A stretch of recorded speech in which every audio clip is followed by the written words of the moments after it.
Well, certainly not the power of any animal in my workplace. A sexually aggressive tortoise, perhaps? No, that's unproductive. That would you lose time in your day. An animal. What's a productive fucking animal? A thinking animal.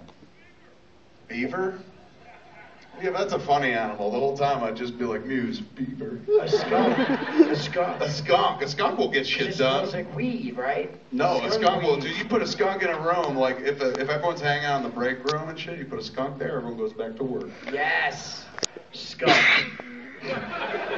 or a chimp. Why are you pointing at the fucking skunk? Because they can see us through the monitor.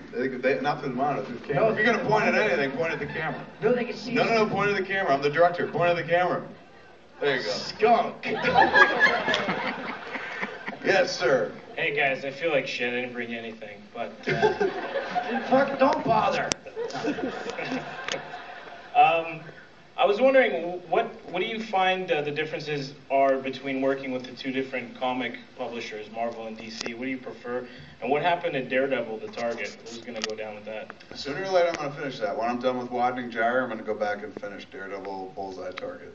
Of the two, working for them, there's no difference. It's like any place else. It's not like, oh, at Marvel they tickle your balls, but at DC they put spikes through them. You know, both very easy to work with. I'm more of a DC man myself. I like Batman and stuff, so that it's always fun for me to do a DC book. But it's not like it wasn't fun for me to do Marvel. Loved doing Daredevil and Spider-Man. But if somebody was like, gun to your head, one for your whole life, it would be DC. I'm more of a DC guy. But they're cool. They let us do what we want and whatnot whenever we're working on the books. And every once in a while they rein it in and say, please don't do that. Please don't make, that was their biggest thing, was like, don't make gay jokes about Batman and Robin. And I said, why? And they're like, number one, it's obvious. You know. Number two, we have a hard enough time with that shit. I was like, all right. But other than that, they let you go, kind of go and, look, I made him pee his pants. They never stopped me. I said that in. I was like, at one point he references peeing his pants. They're like, all right, I guess it's a part of the Batman mythos forever. But then they rebooted their entire universe, so it didn't matter. I think that's why they let him piss his pants. They're like, keep doing it, man. 52 is going to erase that shit. But it's good. They're both very easy to work with. And it's cool. It's an honor. Like, you get to work with characters and companies that you've been reading your whole life and stuff. It's an absolute fucking thrill, man. Like, when you're sitting there writing for Batman. Because anyone can write for Batman, but, like, whether or not anyone else sees it, that's a different matter altogether. And so, like, it's nice writing for Batman and knowing that it's not just, like, on my laptop, like fan fiction or something. It'll go out there into the world. And it's nice knowing that my friend is drawn it, Walter Flanagan, just kicking ass drawing it. So I'm very affectionate toward the Widening Gyre stuff, cacophony stuff that we did at DC. Thank you, sir. Over to Twitter, man. Muse asked that question.